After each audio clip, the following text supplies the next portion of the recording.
Part 2 of the honeymoon murder. The next day, Vinod, Prakash, and Shrien all flew back to Bristol with Anni's body to prepare for her funeral. Back to Zolile, who confessed that he was involved in the murder almost immediately. He told the police he had an accomplice named Maziwa Madoda Kawabe, who was his neighbor. After his arrest, Kawabe also confessed and provided more information. On November 20th, the police issued a warrant for their third suspect, the cab driver himself, Zola. On November 22nd, Zola was escorted into a courtroom. The prosecutor said he'd enter a plea bargain, offering information for a lenient sentence. Zola said the whole thing was actually a murder planned by Shrien himself. According to his confession, shortly after he had taken the Diwanis to the Cape Grace Hotel, Shrien took him aside and said he wanted a woman killed. He claimed Shrien was willing to pay the killers 15,000 rand to plan and carry out the murder. Zola would get an additional 5,000 rand as a finder's fee. The murder plot would take barely 24 hours from conception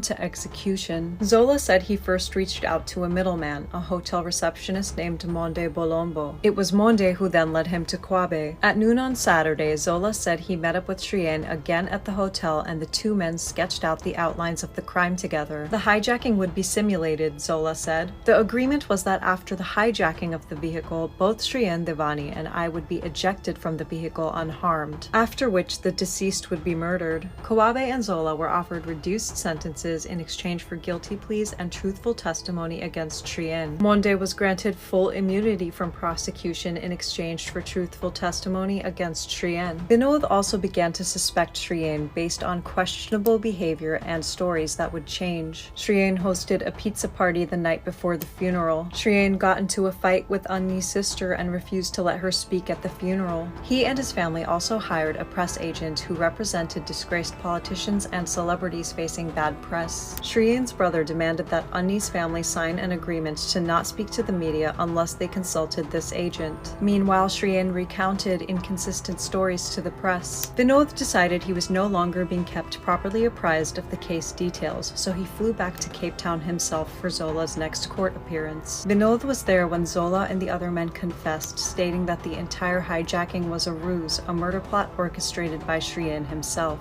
All of the details were accounted for, including one exchange of money. A warrant was issued for Shrien's arrest and he surrendered on December 7, 2010. Evidence was found by the South African police via recovered phone records that Shrien and Zola had been texting while they were on the highway. They also recovered CCTV footage from the Cape Grace Hotel lobby that was taken 3 days after the murder. In it, Shrien handed Zola a white plastic package which the police said contained 1,000 rand. They claimed this was partial payment for Zola's role in setting up the murder.